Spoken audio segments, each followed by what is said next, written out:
Au nom du collectif régional Art et Culture Nord-Pas-de-Calais-Picardie, nous sommes très heureux de vous accueillir et nous vous remercions d'être venus si nombreux.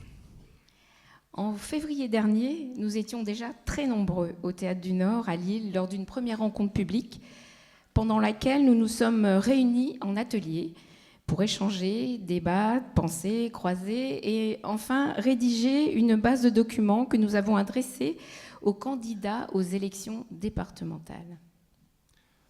À l'instar d'autres réunions dans toutes les régions, cette journée de février était organisée par le Syndéac, à l'initiative du Syndéac, mais en Nord-Pas-de-Calais-Picardie, fait unique en France, fort d'une dynamique de partenariat déjà mise en œuvre, de notre capacité à travailler ensemble, au-delà de nos différences et de nos singularités, fort de notre volonté de réaffirmer la nécessité d'une politique ambitieuse de l'art et de la culture pour la future grande région.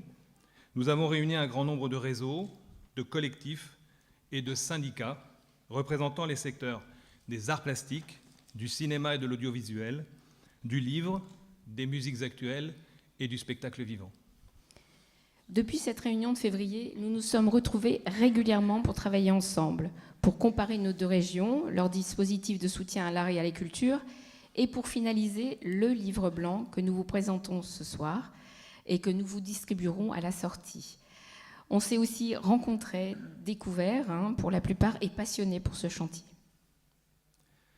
Les événements dramatiques de janvier dernier, attentats contre Charlie Hebdo et contre l'hypercachère de la Porte de Vincennes, ont grandement ébranlé la société française dans son ensemble. Dans cette société de plus en plus individualiste, nous avons assisté dans les semaines qui ont suivi à une dynamique du collectif extraordinairement forte et puissante qui posait la question de la responsabilité d'un avenir commun. Nous avons eu alors l'espoir que nous n'aurions plus à batailler pour expliquer ce que l'art et la culture apportent à notre démocratie. La nécessité d'une politique culturelle publique n'est pas une simple posture, déclaration ou poursuite d'un état de fait. Cela relève bien d'une volonté qui doit sans cesse se redonner un souffle nouveau. Et c'est précisément dans ce contexte de crise qu'il faut miser sur la création.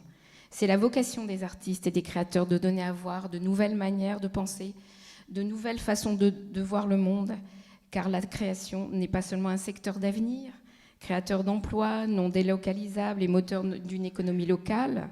Sa vitalité est l'indicateur d'une nation qui prend en main son destin commun. Cependant, le dialogue des acteurs culturels avec leurs interlocuteurs politiques reste parfois difficile sur de nombreux sujets.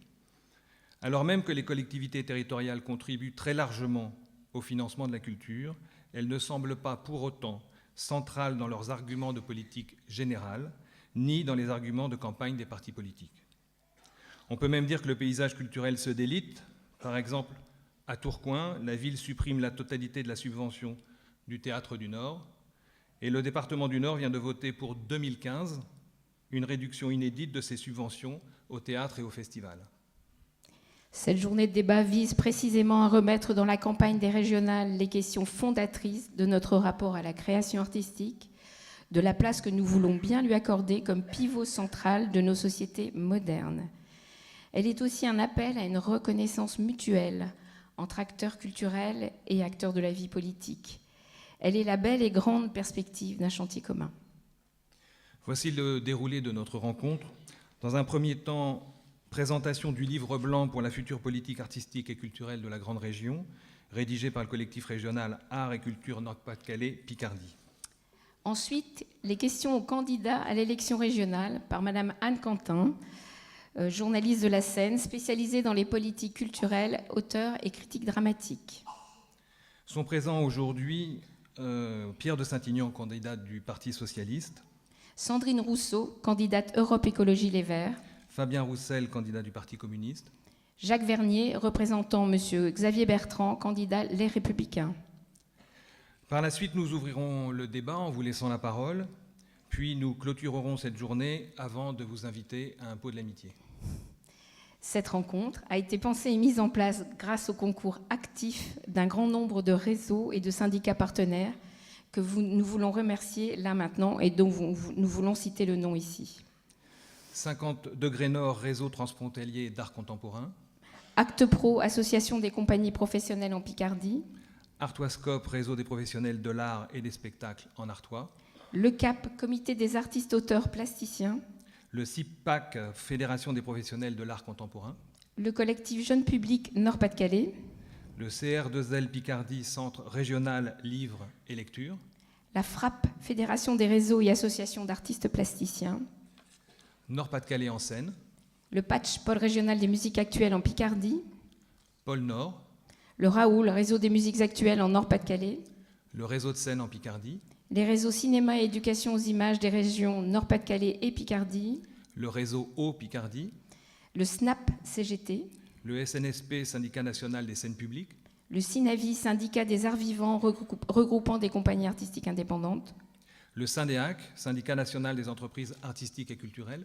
Territoire de Cirque, réseau national de lieux de production et de diffusion fondé par les pôles cirque.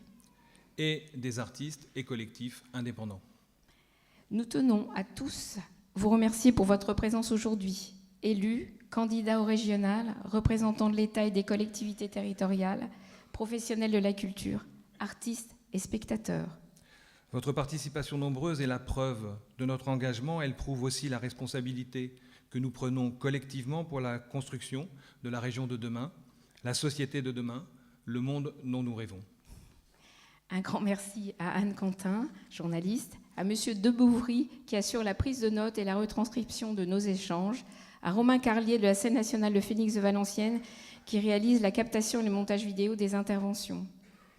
Enfin, merci à la Maison de la Culture d'Amiens, à son directeur Gilbert Fillinger et à toute son équipe administrative et technique qui nous accueille aujourd'hui.